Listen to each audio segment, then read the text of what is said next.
Okay, here are some pre-Russian 6th impulse of August deliberations. As you may have seen in the previous video, the Russians are now in possession of the initiative disc, and they're going to play a strategic impulse. Now, there are basically two options for them. First of all, they can call for reinforcements, which seem to be needed.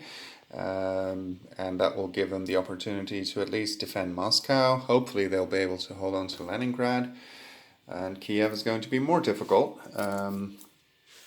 Or the other option is, which might not even be a bad option, to play option, I believe that's option A, strategic impulse option A. They could activate units up to the logistics value, which is 6 at the moment, 3 for Stalin and 3 for the victory cities they still control: Leningrad,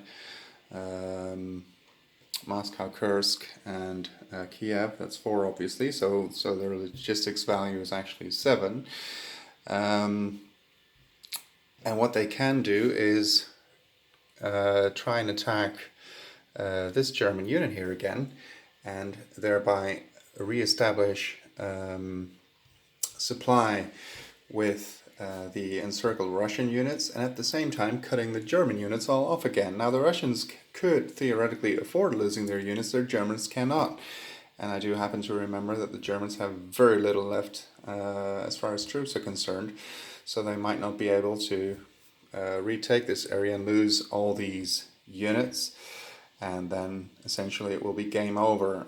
What I should have done with the Germans in the previous impulse, I believe I had at least 1 unit left. I could have placed a block here, thereby cutting off Russian supply anyway, and well, that would have been a better idea. I don't think I used all the units I had at my disposal, which I should have done. Anyway, so these are the two options, and I think I'm going to go for option A, which is to attack this German unit and see if I can cut off all those German troops.